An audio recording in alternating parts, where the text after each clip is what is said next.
북아프리카의 태양이 끝없이 펼쳐진 풍경 위로 가차없이 내리쬐입니다. 모래와 하늘이 아지랑이처럼 어우러지고 사막 바닥에서는 열기가 파도처럼 피어오릅니다. 모래 언덕 꼭대기에서 한 외로운 인물이 쌍안경으로 지평선을 살펴봅니다. 에르빈 롬멜, 곧 사막의 여우라. 불리게 될 이 남자는 거의 외과의사 같은 정밀함으로 자신의 부대가 전진하는 모습을 지켜봅니다. 전차들이 사막의 모래를 휘젓고 보병들은 유연한 대형으로 이동하며 포병은 시야 밖의 진지를 맹렬히 포격합니다. 각 움직임은 더 크고 전개되는 설계도의 한 조각일 뿐입니다. 사막은 그의 동맹이자 적이었습니다. 광활하고 가혹한 지형은 탁월함과 실수를 모두 극대화시켰습니다. 연합군은 가장 예상치 못한 곳에 나타나 번개처럼 빠르게 공격한 뒤 사막의 환영처럼 사라지는 지휘관에 대해 속삭였습니다. 부하들은 그를 존경하며 어디든 따랐고 그의 침착한 위엄은 모두에게 영감을 주었습니다. 하지만 사막은 많은 것을 요구했습니다. 보급선은 한계에 다다랐고 병사들은 더위에 지쳐갔으며 모든 승리에는 피할 수 없는 대가가 따랐습니다. 에르빈 롬멜의 천재성은 기동력과 속도뿐만 아니라 사막 자체를 읽어내는 능력에 있었습니다. 변하는 모래와 탁 트인 사막을 전쟁의 도구로 바꾸는 것이었죠. 그러나 그의 군대가 돌진할 때도 지평선 너머엔 그림자가 드리워져 있었습니다. 카이로에서 트리폴리까지 정보보고가 속삭여졌고 연합군의 끊임없는 방역 압박은 전세가 뒤바뀔 수도 있음을 암시했습니다. 역사는 롬멜을 대담한 기습과 전술로 기억할 것입니다. 그러나 이러한 탁월함 속에는 결국 패배의 씨앗이 함께 존재했습니다.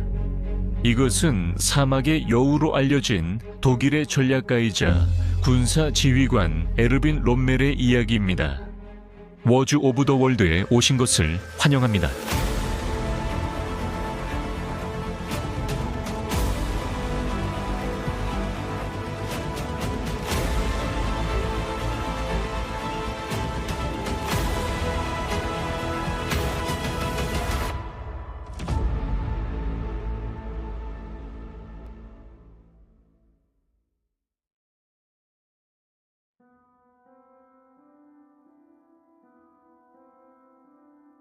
(1891년 11월 15일) 비르텐베르크 왕국의 조용한 마을 하이덴하임에서 태어난 에르빈 롬멜은 처음에는 군사적으로 위대해질 운명처럼 보이지 않았습니다.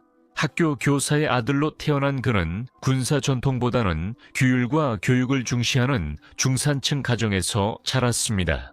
하지만 어린 시절부터 롬멜은 공학에 대한 흥미를 보였고 모형 비행기를 설계하고 글라이더를 만드는 데 수많은 시간을 보냈습니다.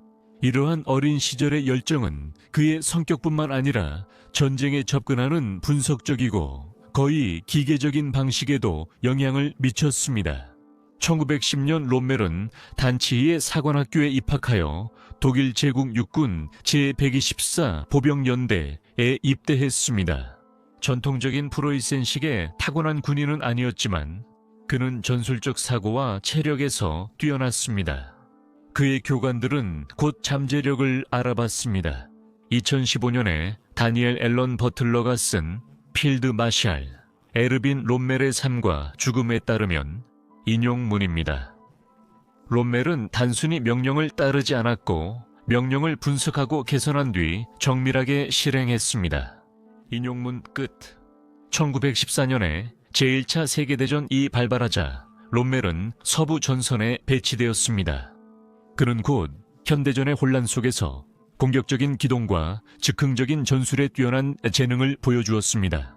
하지만 그의 명성이 진정으로 형성되기 시작한 곳은 바로 산악 지형의 이탈리아 전선이었습니다. 엘리트 부대인 알펜코프에 배치된 에르빈 롬멜은 전쟁에서 가장 가혹한 환경 속에서 싸웠습니다. 줄리안 알프스 전투에서 에르빈 롬멜은 통과 불가능해 보이는 지형을 소규모 부대로 빠르고 기습적으로 공격했습니다. 그는 무력보다 기습과 속도를 중시했습니다. 1917년 카포레토 전투에서 에르빈 롬멜은 참회했던 이탈리아군 진지를 상대로 대담한 공격을 이끌었고 수백 명의 포로를 잡으며 원래 목표를 훨씬 넘어 전진했습니다. 1937년 출간된 회고록 보병 공격에서 에르빈 롬멜은 우리는 처음에 공격했다. 안개 속 희미한 빛 속에서 라고 회상했습니다. 적은 우리 위치를 전혀 몰랐습니다. 그들이 깨달았을 때는 이미 우리가 그들의 후방에 있었습니다. 인용 끝. 롬멜의 행동은 그에게 당시 독일 최고의 군사 훈장인 푸르르 메리트 훈장을 안겨주었고 독일 군대에서 떠오르는 스타로서의 그의 입지를 굳혔습니다. 이 시기 롬멜의 리더십 스타일은 개인적인 용기로 정의되었습니다. 그는 종종 최전선에서 창끝에서 직접 부하들을 이끌고 있는 모습이었습니다. 역사학자 다니엘 앨런 버틀러는 롬멜의 가장 큰 무기는 소총이나 기관총이 아니라 모범을 통해 신뢰를 불어넣는 능력이었다고 말했습니다. 이러한 직접적이고 실질적인 접근 방식은 그의 경력 내내 지휘 스타일의 특징으로 남게 됩니다. 전쟁이 끝난 후 롬멜은 베르사유 조약에 따라 대폭 축소된 독일군인 라이히스베어에 남았습니다. 많은 장교들이 이러한 제약에 불만을 가졌지만 롬멜은 이를 자신의 전술적 사고를 다듬을 기회로 보았습니다. 그는 훈련과 교육 역할을 맡으면서 꼼꼼한 계획가이자 뛰어난 교관으로 명성을 쌓았습니다. 이 시기에 그는 자신의 1차 세계대전 경험을 바탕으로 한 전술연구서인 보병 공격을 집필하기 시작했습니다. 이 책은 이후 독일 장교학교에서 필독서가 되었고 특히 기동전의 통찰력 때문에 연합군 지휘관들도 연구했습니다. 1930년대에 접어들면서 에르빈 롬멜은 꾸준히 계급을 올렸지만 그는 여전히 군대의 상층부를 지배하던 프로이센 귀족 장교 집단의 핵심에는 속하지 못했습니다. 그는 여러 면에서 아웃사이더였으며 실용적이고 분석적이었으며 부하들에게 깊은 헌신을 보였습니다. 그는 정치적 인물이라기보다는 현장 군인으로서의 명성으로 두각을 나타냈습니다. 그리고 이것은 북아프리카 사막에서 자라날 전설의 밑바탕을 마련했습니다. 1930년대 후반 에르빈 롬멜은 자신의 경력에서 새로운 국면에 접어들었습니다. 독일은 놀라운 속도로 재무장하고 있었고 롬멜의 뛰어난 전술가로서의 명성은 이미 정권의 주목을 받고 있었습니다. 1939년 그는 아돌프 히틀러의 개인 경호 부대인 피러 베글라이트 대대의 지휘관으로 임명되어 나치 지도자와 직접적으로 접촉하게 되었습니다. 이 직책은 롬멜과 같은 최전방 군인에게는 이례적인 것이었으며 그를 제3제국의 정치적 중심부 가까이에 두었고 새로운 지휘권이 배분될 때 그가 두드러지게 눈에 띄도록 했습니다. 롬멜과 히틀러의 관계는 이념적이라기보다는 실용적이었습니다. 그는 나치당에 가입한 적이 없었고 히틀러의 군사적 야망에는 감탄했지만 정권의 인종적 교리에 대해서는 대체로 무관심하거나 심지어 회의적이었습니다. 역사학자 데이비드 프레이저는 기사십자 훈장, 에르빈 롬멜 원수의 생애노에서 이렇게 언급합니다. 롬멜은 히틀러의 에너지와 독일의 군사력을 회복하려는 추진력을 존경했지만 자신은 무엇보다도 군인이었지 정치적 열성가는 아니었다라고 말했습니다. 인용 끝. 롬멜은 사적으로 정권의 잔혹함을 알고 있었고 나치의 반유대주의에 불편함을 표했지만 결국 군사 문제에만 집중하며 노골적인 정치적 관여는 피했습니다. 1940년 2월 히틀러는 롬멜의 충성과 열정을 인정하여 그를 제7기갑사단 사령관으로 임명했습니다. 이는 롬멜이 기갑부대 경험이 거의 없었음에도 불구하고 이례적인 승진이었습니다. 그 사단은 아직 편성 중이었기 때문에 롬멜은 그 구조와 정신을 직접 형성할 수 있었습니다. 1940년 5월 프랑스 침공은 롬멜에게 대규모로 자신의 능력을 입증할 수 있는 절호의 기회를 제공했습니다. 몇 주 만에 그의 사단은 너무 빠르게 진격해서 독일 본부조차 그 움직임을 따라잡기 힘들 정도였기 때문에 유령 사단이라는 별명을 얻게 되었습니다. 디논에서 메즈 강을 건널 때 롬멜은 최전방에서 직접 다리 건설 작업을 감독하며 적의 사격을 받으면서도 지휘했습니다. 그는 위험을 주저없이 감수하며 이는 그의 지휘 스타일의 특징이었습니다. 보병 공격이라는 책에서 그는 이렇게 썼습니다. 인용문. 전쟁의 예술은 상대가 이해할 수 있는 것보다 더 빠르게 움직이고 그가 대응하기 전에 공격하는 것이다. 인용문 끝. 이 철학이 이제 실시간으로 펼쳐지고 있었습니다. 그의 사단은 요새를 우회하고 적을 혼란에 빠뜨리며 프랑스 영토 깊숙이 진격했습니다. 제7기갑사단의 거침없는 속도는 적군과 롬멜의 상관들 모두를 놀라게 했습니다. 한 프랑스 장교는 훗날 독일 전차들이 순식간에 어디에나 있는 것처럼 보였다고 회상했다. 그들은 그림자 같았습니다. 인용 끝. 역사가 데스몬드 영은 롬멜, 사막의 여우에서 독일 본부가 롬멜의 승리를 종종 사후에야 알게 되었으며 그는 이미 다음 목표를 향해 진격하고 있었다고 관찰했습니다. 그의 속도, 기습, 그리고 개인적인 리더십의 조합은 그를 훨씬 더 신중했던 동시대의 많은 인물들 중에서 돋보이게 만들었습니다.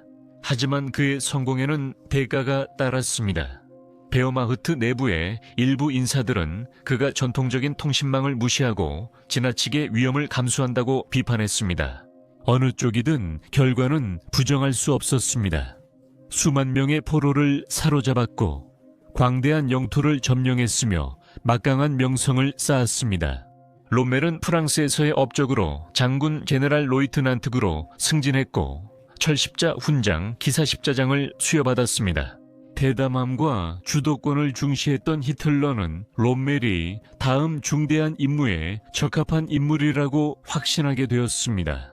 1941년 초 롬멜은 새로 창설된 도이체스 아프리카 군단의 지휘를 맡기 위해 북아프리카로 파견 명령을 받았습니다. 그리고 영국군에 맞서 이탈리아 레지오 에사치토 부대를 지원하기 위해서였습니다. 프랑스의 푸른 초원에서 리비아의 가혹한 사막으로의 변화는 극적이었습니다.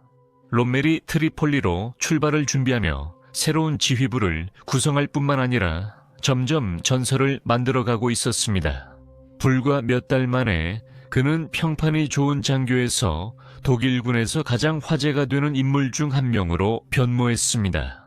그의 북아프리카에서의 활약은 곧 전쟁 양측 모두에게 그의 이름을 널리 알리게 되었고 곧 사막의 여우로 알려지게 됩니다.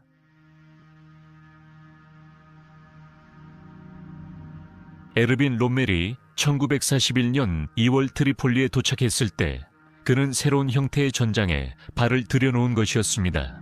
끝없이 펼쳐진 북아프리카 사막은 기회와 위험을 동시에 제공했습니다. 롬멜에게 이곳은 그의 대담하고 빠른 전투 방식을 적용하기에 완벽한 무대였습니다. 그의 적들에게 이곳은 곧 끈질긴 적수, 어디선가 갑자기 나타나 강하게 공격한 뒤 순식간에 사라지는 지휘관과 동의어가 되었습니다. 롬멜은 이탈리아군이 영국군에 의해 밀려난 후 추축국의 진영을 안정시키기 위해 리비아로 파견되었습니다. 공식적으로 도이체스 아프리카 군단은 방어적인 태세를 취해야 했지만 롬멜은 도착한 지 몇 주 만에 그 명령을 무시했습니다. 영국군이 과도하게 진출해 있다고 판단한 롬멜은 1941년 3월 기습방역을 개시했습니다. 그의 부대는 빠르게 키레나이카 전역을 진격하며 영국군을 측면에서 공격했고 몇 달 전 잃었던 도시들을 탈환했습니다. 틈새를 파고들고 신속하게 공격하며 자신의 의도를 숨기는 롬멜의 능력은 그의 사막 전략의 핵심이 되었습니다. 토브루크 포위전에서 롬멜이 보여준 가장 대담한 행동 중 하나가 있었습니다. 영국과 연방군이 항구 도시로 철수하자 롬멜은 그들을 포위해 그들의 거점을 완전히 무너뜨리려 했습니다. 이 중요한 보급 거점인 토브루크는 천연 요새였고 방어가 견고했으며 깊은 항구가 있어 영국군이 계속 보급을 받을 수 있었습니다. 1941년 내내 반복된 공격에도 불구하고 수비대는 끝까지 버텼습니다. 롬멜은 포위를 전술적 도구로 활용하는 방식으로 바꿨습니다.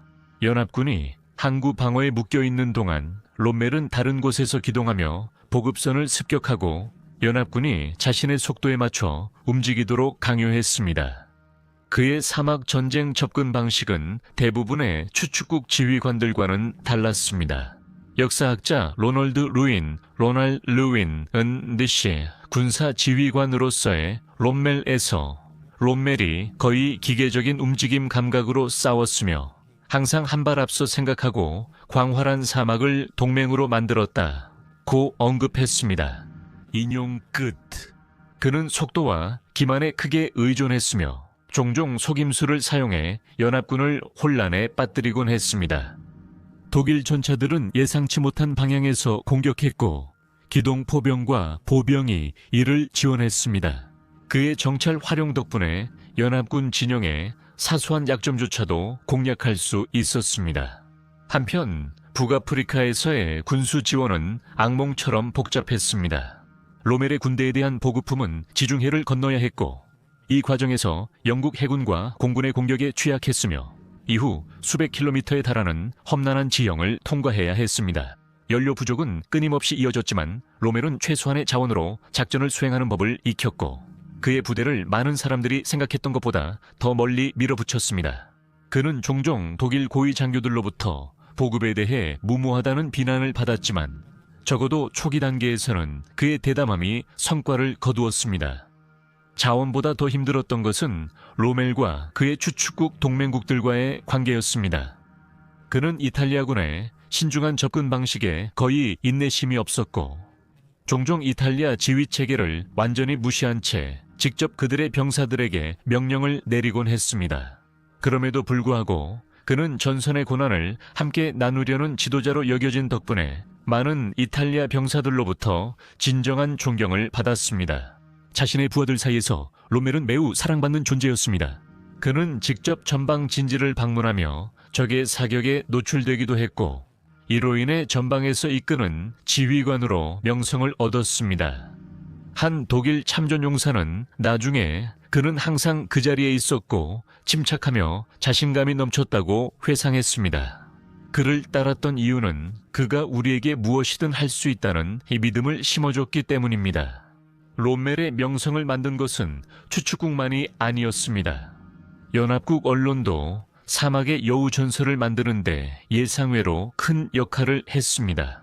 영국 전쟁 특파원들은 그를 그 이름으로 불렀습니다. 1941년과 42년에 연이은 전술적 패배 이후 롬멜의 대담한 기습과 예측할 수 없는 움직임은 대중의 상상력을 사로잡았습니다. 그는 신문과 라디오 방송에서 뛰어나고 거의 기사도적인 상대, 치열하게 싸우지만 명예롭게 싸우는 인물로 묘사되었습니다. 이것은 두 목적을 동시에 이뤘습니다. 이것은 연합군의 좌절을 설명하는 동시에 그를 상대로 한 최종 승리를 위대한 업적으로 격상시켰습니다. 한편 나치 선전도 이 신화를 똑같이 받아들여 롬멜을 독일 군사 천재의 화신으로 묘사했습니다.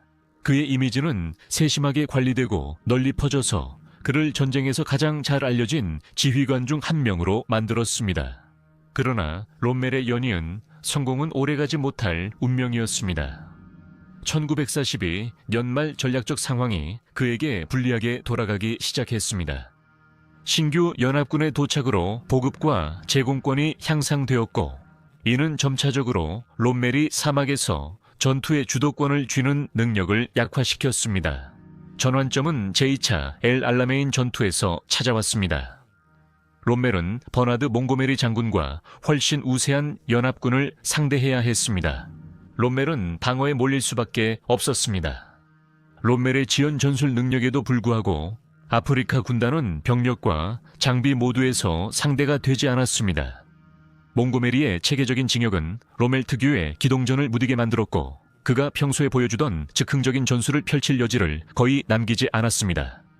역사학자 나이얼 판은 2005년 저서 전쟁의 진자 엘 알라메인 3번의 전투에서 롬멜의 탁월함도 연합군의 압도적인 자원 앞에서는 보상할 수 없었다고 언급했습니다.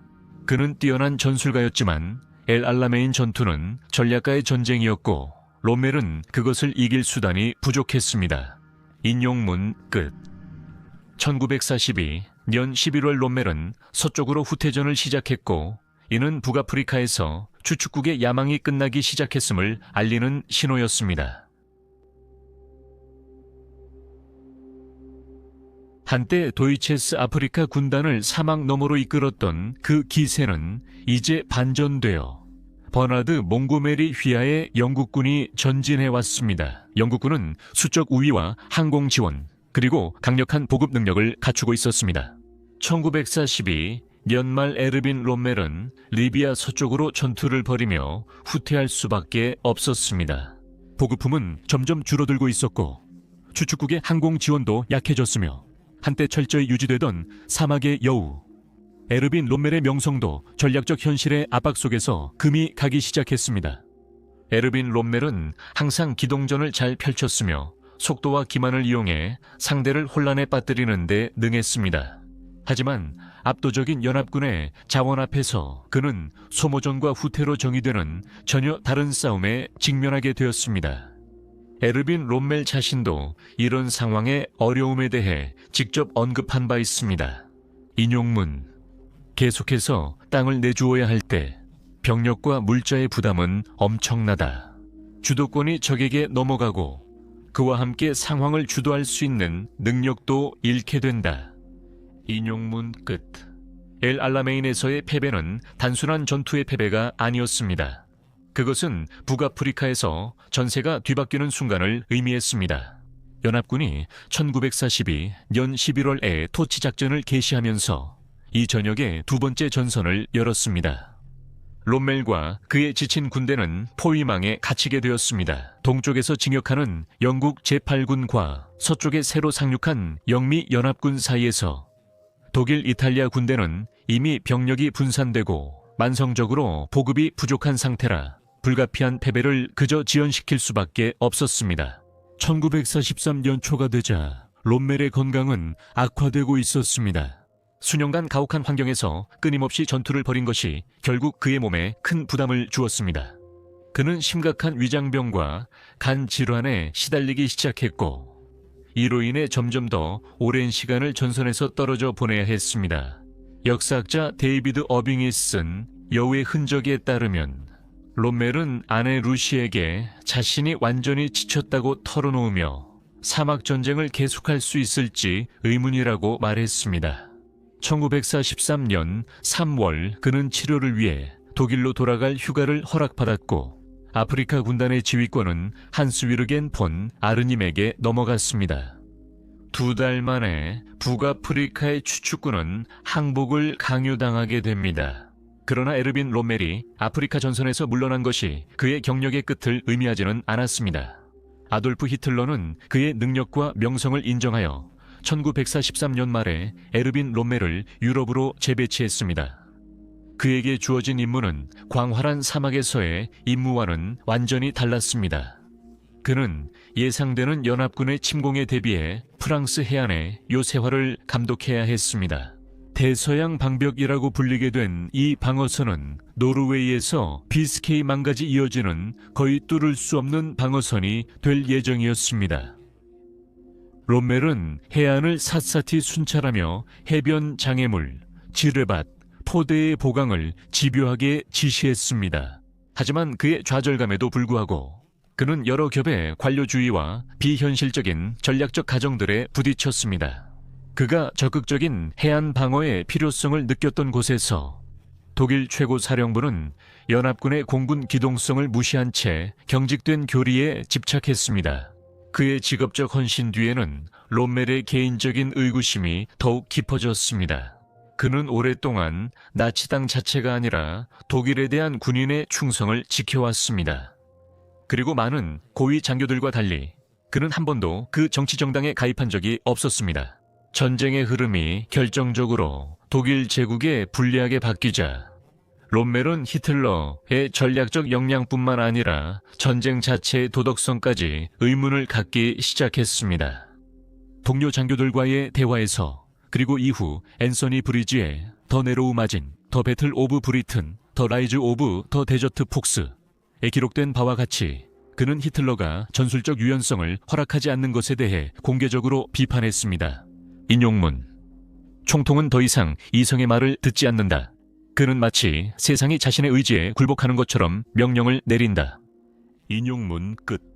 게다가 동부 전선에서 자행된 잔혹 행위와 유대인 및 기타 소수민족에 대한 박해 소식은 그를 괴롭게 했다. 전쟁 초기에 롬멜이 이러한 정책에 직접적으로 반대한 증거는 없지만 그의 이후 발언들은 점점 환멸을 느끼고 있었음을 시사한다. 전후 그와 가까웠던 여러 장교들의 증언에 따르면 롬멜은 정권의 광신성과 잔혹함에 점점 더 불안해했다고 한다. 이러한 내적 갈등은 외부의 압박과도 맞물려 있었다.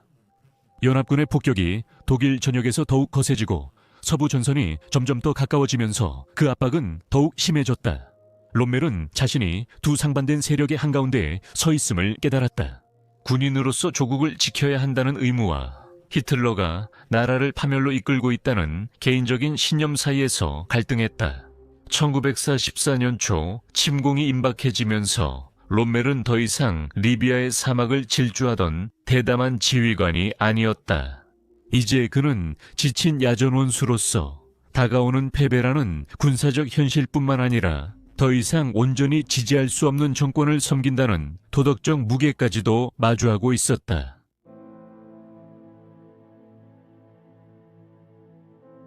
(1944년) 이 되자 에르빈 롬멜의 뛰어난 지휘관으로서의 명성은 서유럽에 몰려오는 것엔 폭풍에 가려지기 시작했다.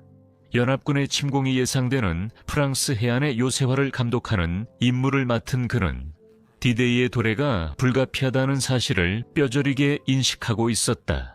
그가 건설을 도왔던 이른바 대서양 방벽은 미완성이었고 보급도 제대로 이루어지지 않았으며 그는 히틀러와 자주 충돌했다. 방어 전략을 두고 에르빈 롬멜은 기동 예비군과 상륙에 대한 유연한 대응을 주장하며 경직되고 고정된 방어선은 쉽게 돌파당할 것이라고 경고했다. 역사학자 모리스 필립 레미는 롬멜의 신화 일시오에서 롬멜의 전략적 선견 지명은 이념과 고정 방어선에 대한 집착에 밀려 무시되었다고 지적하며 그 결과 노르망디에서 독일군의 입지는 불안정해졌다고 말했다. 1944년 6월 6일의 디데이 상륙작전은 그의 우려가 정확했음을 입증했다. 롬멜의 부대는 가용한 모든 자원을 동원해 연합군을 저지하려 했지만 증원군의 지연과 히틀러가 가한 제약으로 인해 그 효과는 크게 저하되었다. 그는 직접 최전선 진지를 점검하고 병사들을 독려했다. 그러나 압도적인 연합군의 공중 우세와 물자 지원 능력 때문에 독일군의 방역은 대부분 효과를 거두지 못했다.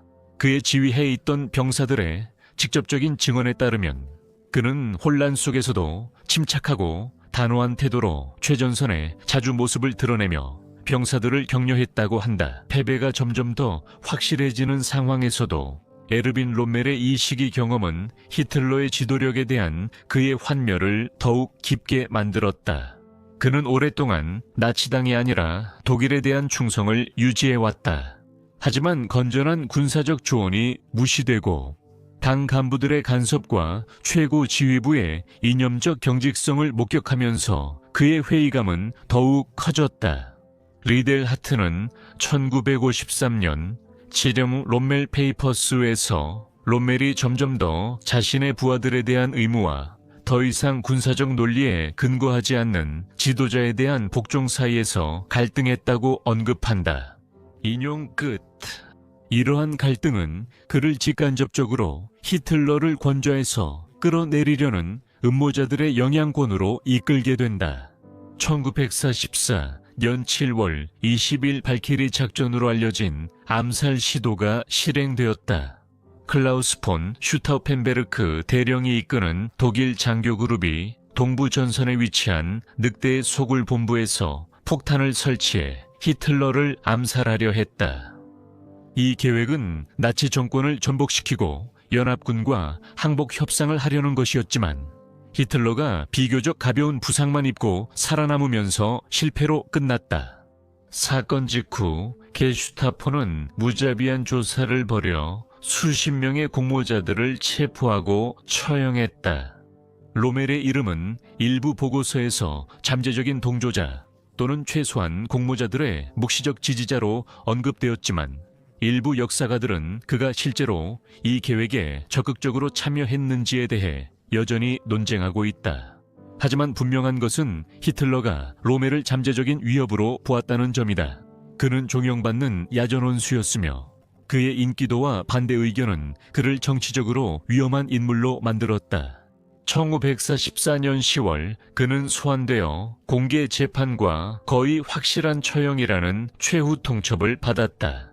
아니면 자살하라는 뜻이었다. 국가 장례식과 가족의 보호를 대가로 로멜은 자신의 명예를 지키고 사랑하는 가족을 보호하기로 선택했다. 1944년 10월 14일 그는 자신의 목숨을 끊었고 보도에 따르면 청산가리 캡슐을 삼켰다고 한다. 공식 발표에서는 그의 죽음을 이전 공습에서 입은 부상 때문이라고 발표하여 정권이 그를 충성스러운 군인으로서의 이미지로 이용할 수 있게 했다. 그는 국장으로 장례를 치렀으며 고위 군 인사들이 참석했다. 그리고 에르빈 로멜을 좋은 독일인으로 묘사하는 선전 이야기는 신중하게 유지되었다. 이 신화는 그를 의무와 양심 사이에 끼인 전문 군인으로 묘사하며 전쟁이 끝난 후에도 오랫동안 지속되어 독일과 서방 모두에서 그의 사후 명성에 기여했다. 에르빈 로멜의 죽음은 전술적 탁월함과 대담함으로 정의된 그의 경력의 끝을 의미했지만 동시에 제3제국 하에서 독일 장교들이 직면했던 도덕적, 전략적 딜레마의 끝이기도 했다. 그의 유산은 찬양과 신화화가 동시에 이루어졌으며 훗날 세대들이 군사적 능력, 개인적 진실성, 그리고 히틀러와 같은 정권을 섬기는 데 따르는 피할 수 없는 결과의 복잡한 상호작용을 살펴보는 하나의 시각이 되었다. 레미는 이렇게 결론 짓는다. 로멜은 비범한 재능을 지닌 군인이었지만 그의 이야기는 그 시대의 정치, 이데올로기, 그리고 비극적인 상황과 때려야 뗄 수 없다. 인용 끝.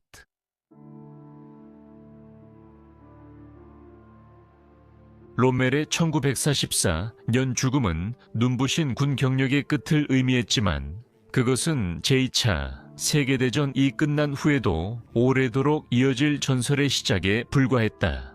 독일과 서방 모두에서 로멜은 사막의 여우로 기억되었다. 북아프리카에서의 활약으로 군인과 민간인 모두의 상상력을 사로잡았던 대담한 전술과 개인적인 용기를 지닌 지휘관이었다.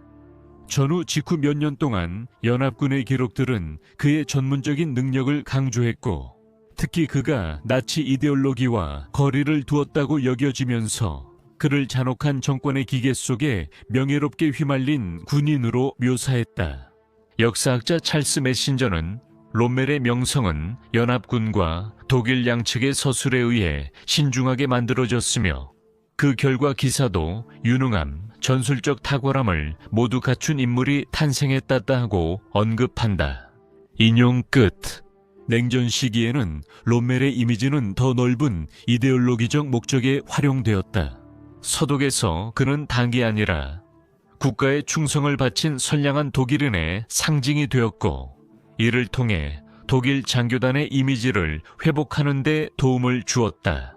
연합국에서는 그가 군사적 천재성의 사례로 활용되었으며 그의 기동전, 전쟁 수행 방식, 압박 속에서의 리더십이 군사학교에서 자주 인용되었다.